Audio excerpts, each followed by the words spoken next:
Let me give you a little background on Mr. Craig Pickering. Founded an internet company, took it public, sold it to AT&T, one of the top three mobile networks, cellular mobile company in the United States. He's been involved in mergers and acquisitions for many years and an expert at identifying trends and technologies. It's been said that he can see around corners. So I want to have that type of attention to details and trends that I can see around corners. That's a trick I need to learn, Mr. Pickering. Greg drove a penny stock to over $80. He knows the marketing side of business, market maker. He's basically a blockchain rock star. So our CEO, Mr. Craig Pickering, and Bob Steed and a few other partners put together one of the largest Bitcoin mining operations in the world. They both realized that it wasn't Bitcoin that's going to change the world. It was the blockchain, Mr. Pickering. Thank you, Fernando. Thank you. And I didn't have to get up too early. It's like 8 o'clock a.m. my time. So you didn't inconvenience me. I've been up for a couple of hours. Appreciate all of you being on the call. What I'll do is I'll give you just a real quick thumbnail sketch of in an extended version of what Fernando had just described. But in 1995, the early part of 95, Bill Gates came out with a book called The Information Superhighway. Some of you might remember that. And everybody started talking about in 95, the early part of 95, what is this thing called the information superhighway? What is this thing called the internet? And I had a couple of friends who were much smarter guys than I was, and I talked to them and I said, what is this internet thing? And one of them said, it's gonna change the world. I did a lot of due diligence, a lot of investigation when most people just totally ignored it. And I had a business with a partner, and we had an extremely successful business. And when I say extremely, we were these young kids back in 95, and we literally were making millions of dollars a year. We were probably netting $4 or $5 million annually. And back then in 95, that was a lot of money. And I went to my partner one day and I says, we've got to make a pivot. We've got to move to this thing called the internet. And he goes, what is the internet? Which is what everybody would say. And after a couple of days of discussions, he agreed, and we basically took this existing company and pivoted to an internet approach to teaching the United States what the internet was, what websites were. People back then they had no clue what a website was. So to make a long story relatively short, we made that pivot and we started selling and marketing our product, which was education services. It was in the networking space, they sometimes refer to them as academies, or they'll have different monikers, but we started teaching people from Miami to Seattle, from Maine to Southern California about the internet. And we just killed it. We just blew up, and we were advertising on every major radio station in the country back then. And we were doing so well that I said to my partner in late 95, I says, Mark, we need to take this company public. Because I says Netscape, which you guys, some of you aren't even old enough to remember Netscape, was Mark Andreessen's first browser, internet browser. And they had just gone public and their stock was going crazy. And so I told my partner, I says, look, let's take this company public. Let's put a .com behind the name. And we did. And that had been my background prior to starting this internet company. And so we took it public through what they call a B reorganization. Another word for it is reverse merger. In today's terms, it's called a SPAC. We did a SPAC acquisition with our company, took it public in January of 1996, and we came out at a little under 20 cents a share. And we had a great business model. We knew exactly what we wanted to do and needed to do, and we executed. And the stock went from sub 20 cents to $84. And that happened in about a year, less than a year and a half. And as things progressed, opportunities, and this is key, listen to what I'm about to say here. We had opportunities drop in our lap that we never anticipated we would see or be able to embrace when we started that company, let's say a year and a half earlier. That is critical, folks. We had opportunities drop in our lap that we never anticipated. So here we are, we're going, the four corners of this country. We're teaching the masses about the internet. And we soon discovered that there was a need. Someone came to us, and through a series of meetings, we determined that we needed to build a technology. Well, I'm not a technology guy. Just because I started an internet company doesn't mean I knew anything about the internet. I didn't.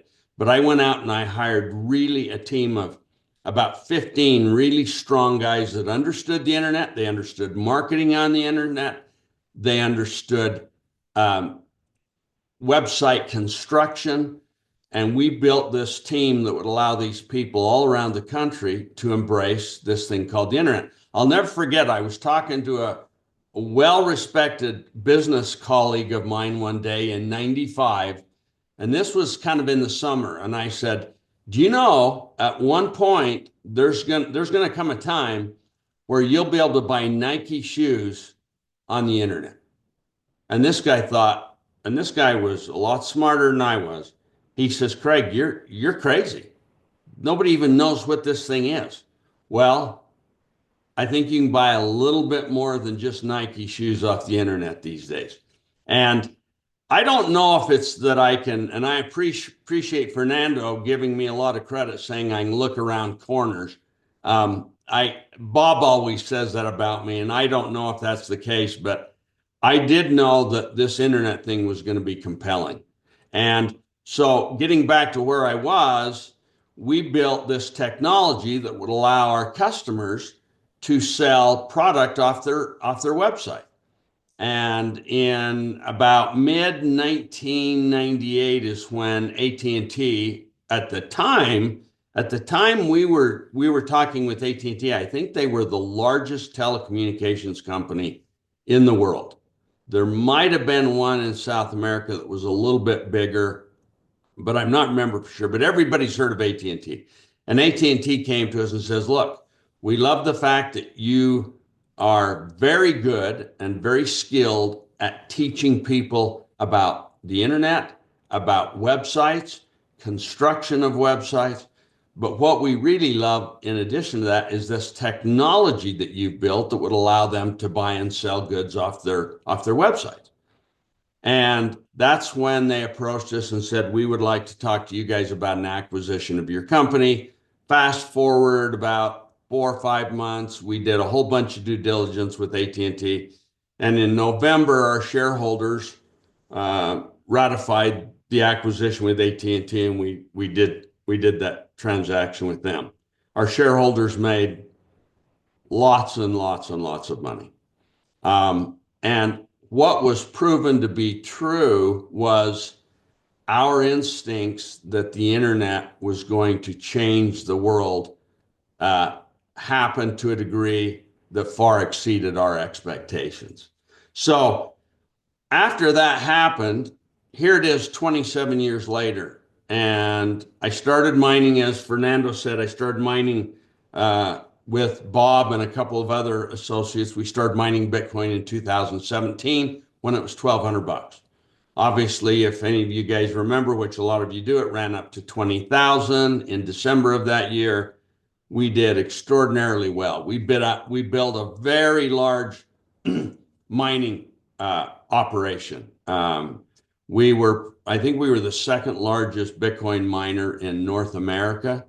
and had a year and a half run of mining Bitcoin that was very, very successful. And back then, in 2017, 2018, as Fernando so appropriately articulated, everybody was talking about Bitcoin.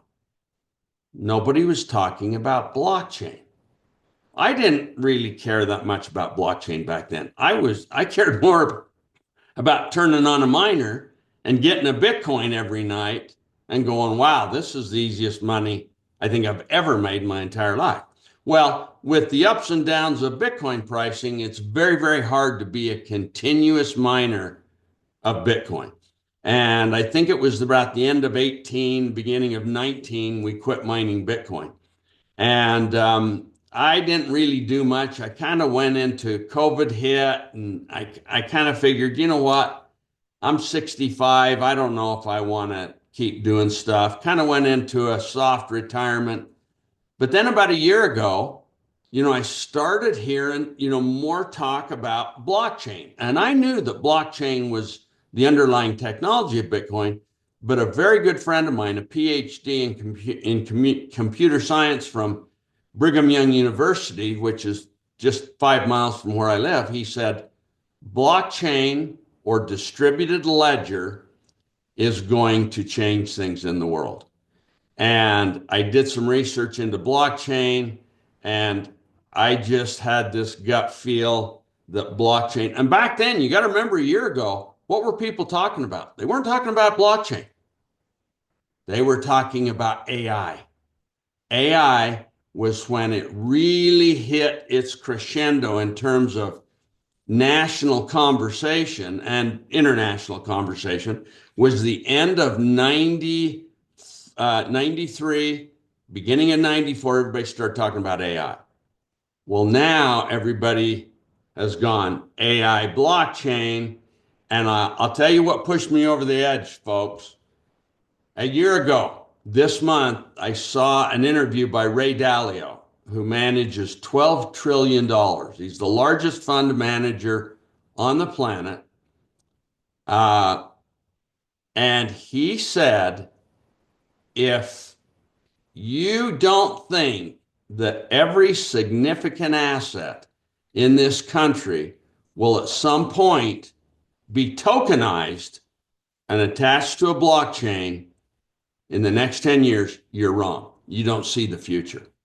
And that's when it was like that second aha moment that I knew blockchain was where it was, and where it was going to be. And we're getting there. It's playing out right in front of our eyes, you guys, just like the internet did with me in 1995 and 96. So what did I do? I gathered together some really, really, really smart blockchain guys. And coincidentally enough, the guy that's the main architect of our blockchain, I'm thinking I've told about him. They said, this is the guy you got to have build your blockchain. And I'm thinking, oh, he's going to be in Croatia, or he's going to be in Europe, he's going to be in Hong Kong, Dubai. No, he lives 20 minutes from me in central Utah. I was floored. I said, well, what's this guy's name? And they go, his name's Brian. So I engaged Brian Ferry, and we started talking in, I think, May, and we architected a tier one blockchain. There's only 39 tier one blockchains in the world. We're one of them. And we put the architecture, the tokenomics together of this thing, started building it out, and here we are today. But let me tell you just a little bit about Brian. 10 days after, you guys, the world was moving towards blockchain all of last year at an accelerated rate. But then the biggest event happened for all of us, for our advantage. And that was Trump won the election on November 5th. And what did he say? He says, we are going to make America the crypto capital of the world. Not Dubai, not Hong Kong, America. And you're seeing that. You're seeing deals, you're seeing deal flow, you're seeing promoters, you're seeing people that want to get in the blockchain leave Dubai and the other what have been hot capitals for blockchain, they're coming to the US. And we're here. We are based in the US, and the time could not be better to introduce and roll out a blockchain product. And as many of you have heard, our first product was the first thing we wanted to address was data sovereignty. People are so sick of Amazon Web Services or Facebook or Microsoft or one of the other four in addition to those that make up the Magnificent Seven. All they do is take our data and they scrape it off of our computers or off our phones, and they sell that data for hundreds and hundreds of billions of dollars that have allowed them to develop market caps of trillions of dollars. And that's where we're headed. We've already got those products built. The products and services that we are introducing are all AI centric, and they are going to change the lives of people on this planet. And that's the greatest thing. And then I'll shut up and you can ask me a couple of questions. I've got a hard stop in about 10 minutes, but I think we can get everything in. Is that people are sick of having someone else control their lives, and blockchain is the ultimate freedom, the ultimate democracy. And you guys, we're right where we need to be at this time on this planet to do what is going to be done with blockchain. I'll give you one quick example, and then I'll hush. Remember when I said early on, we saw opportunities fall in our lap that we never anticipated, right?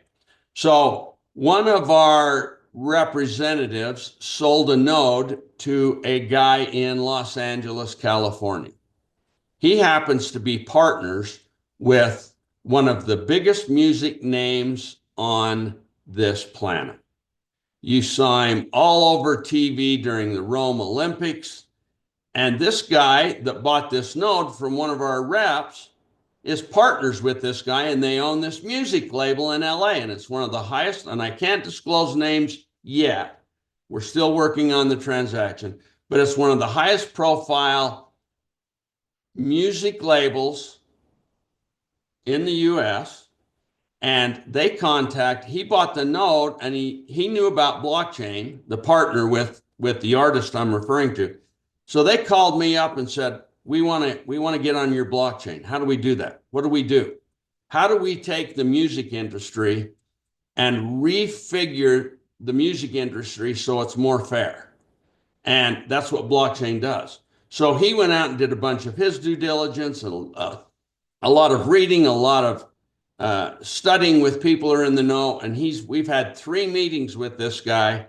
And their intention at this point is to build a tier 2 blockchain on top of the Gnodi tier 1 blockchain and have music sales, have music concerts, have everything that you can do on a blockchain exist on our blockchain. If that deal was signed, sealed, and delivered, I would share the names with you, but until that happens, I won't. But that's why I said early or a few minutes ago about my experience with the technology company is when we have thousands and tens of thousands of people like yourself around the world talking to people about blockchain, you cannot believe the opportunities that we're seeing, and we're not even at the end of our fair launch. That comes here in a couple of weeks. It's insane the opportunities and products and services that we're seeing that we're going to be able to roll out on this blockchain. Now, why is that important? Because that creates commerce to this blockchain. It creates buying pressure on the Gnodi token. And that's why I think we're probably all here. Yeah, we want to improve our lives. We want to improve our friends' life and our families' lives. But if we can make some money along the way, that makes it even funner. And hey, I'm all about business and working my tail off. My wife calls me a workaholic. I have been for probably 40 years, but I'll tell you what, it's fun, and making a little money along the way is a great thing. So anyway, I've got a few minutes. If any of you've got some questions, I'll be glad to attempt to answer those. Craig, can you tell us some of the products that we're going to be rolling out here in the next 30 to 90 days? Yeah. Good question, Fernando.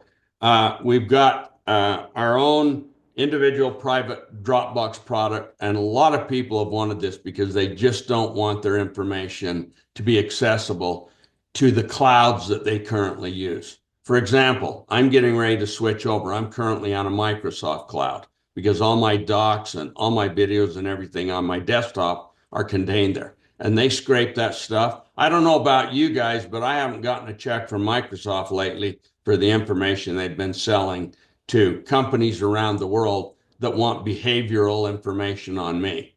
That will we've got just real quick. Let me say this. I've had some kind of unusual successes in my life from a business standpoint. I've been able to rub shoulders with some fairly successful people. It's kind of hard to wow me. And I saw we call it internally an e-card. E-card. It is a digital electronic credit card product that will absolutely blow you away. I saw it and I could not believe what this thing could do. And we're getting ready to ink a deal on that, and that'll be made available to everybody. An incredible source of savings and income in sharing of interchange fees, sharing of transaction fees. And guess what? That product, card will all be contained. It's a product perfectly suited for blockchain. I had some conversations the end of last week on a cellular service that sits on the T-Mobile backbone. That's a product that would be half the price of what I'm paying for mine, and it's going to be on the blockchain. Why does it matter that it's on the blockchain? Well, for security reasons, one thing. And secondly, if I'm paying my bill and this is attached to my node, which is how it works, this e-card, for example, will be attached to your individual node. When you use that, you're given increased rewards than what you normally get every night when you get your reward drop. The more you embrace these products and services, the greater your increase of token distribution every night when that happens. We've got a health, wellness, and finance app that is the brainchild of an individual out of Australia that I'm telling you, this one keeps me up at night. I was on the phone with these folks last night late, and we think this is something that will put the word Gnodi blockchain on everybody's lips, because this app will promote all of us to increase levels of health, emotional well-being, and finance like nothing you've ever seen. We're so excited to roll that out. That'll be probably Q4 of this year. So, and we've got some Fernando, we've got a whole bunch of stuff that we are looking at that we think will change everybody's life. And if you can change someone's life to the better, guess what? They're willing to pay for it, aren't they? And if they're willing to pay for it, who else gets paid? You do. And me too. Anyway. So thank you very much for joining us. We have a lot of leaders here. I know you have a hard stop. One last question. Okay. You talked about Brian Ferry. Not everybody knows who he is. Can you elaborate a little bit more about who he is a part of? Yes. Thank you, Fernando. I was going to mention, and I got a little sidetracked. So 10 days after the Trump election, Brian got a call to go to Mar-a-Lago and meet with the transition team, which he did, and then had two more subsequent visits. Met with Mike Johnson, the Speaker of the House, met with John Thune, who's head of the Senate, has had several meetings with Michael Saylor. Michael Saylor, I believe, is the largest, him and his company are the largest institutional holders of Bitcoin. And Brian is viewed as probably one of the 4 or 5 top philosophical thought leaders in the blockchain space. And that's why the Trump administration asked him to go be there, help them see. They've introduced a crypto commission, the Trump administration has. And Brian was formative in that process with the Trump administration. So I talk to Brian probably twice a day. I see him once a week. We're 20 minutes apart, where we have got an extraordinary team put together. And then, of course, we've got Bob, who is legendary in the networking space. Him and his parents owned New Ways. They did, I think, at their peak, they did 1.4 billion in annual revenues. Bob knows this space as well as anybody I've ever met. And that's why Bob was my very first call when I had this epiphany that blockchain was, you guys, I don't know how long, I hadn't done anything for 27 years. I'd dabble my toe in a little project here or there, but I hadn't seen anything as compelling as the internet. And I was bored and I was unmotivated. And then blockchain really hit me between the eyes a year ago. And I came out of retirement and said, I'm going to give this one, I'm going to do one more deal before my wife absolutely ties me to my lounger. And we're going to make a big deal here. It's already big. I mean, what we're seeing is eclipsed our expectations. So, but that's a little bit about Brian and his role that he plays with us, but also plays in this current administration. So he's a great resource. Fantastic. Well, you're on American time, and I spent 48 years in the U.S. We hate being late, unlike the culture in the Philippines. So if you're not late, then you're not making a grand entrance. Well, I try not to do that, but I appreciate so much being on this call, Fernando. And Bob's doing better. Bob was in a little pain this morning, Yes, from that operation procedure, but he's alert and doing well. So I've sent him prayers. I will. He loves what you're doing. So anyway, thank you. If there's any other quick questions, I'll address them. If not, I'll bail. If you've got one more, what is the key point to communicate to our prospects, friends, and family that will get them off the tipping point? Because there's been some damaging companies out there that people lost lots of money. What distinction that would make people feel comfortable that this is not another one of those crypto deals? That, Fernando, that is an incredibly good question. And you know what I say? Look at the management. It's that simple. You've got so many blockchain deals out there blockchains that were built by tech nerds, but they don't have a lick of business experience. They don't understand markets. They don't understand tokenomics. They don't understand how tokens trade. They don't understand marketing. They don't understand distribution. They don't understand promotion. And because of that, they can't run a business. You guys, this is a business. This is probably the best business structure, blockchain, that's ever been invented for the benefit of human beings. And if you don't have a team that has been through anything remotely close to building a business and building it big enough that you can sell it to AT&T, and there again, this kind of sounds like I'm tooting my own horn, and I'm not. But not many people have started a business from scratch and in less than 3 years sold that company to the US's biggest telecommunications company. If you don't invest in management, you will end up being regretful. You got to have guys that know what they're doing. Fantastic. And hopefully I still remember a few things. I think I have. I think we can pull this off again. So we're in the right place at the right time, guys. It surely is that. I'm so excited. Thank you so much, Craig, for being on the Zoom with us. And we have some top leaders here.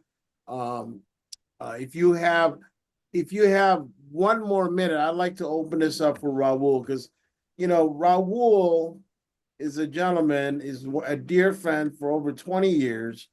And Raul has had his own company, as well as been at the top of the food chain in 3 different deals, created billions in sales, opened up a half a dozen to a dozen Latin America and US countries. I mean, he is really as good as they get.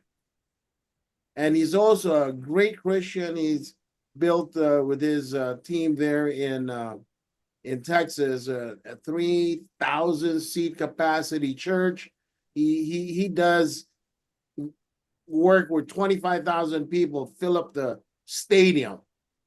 How is it that guys like you and Raul are able to get together and build something this early and this magnanimous?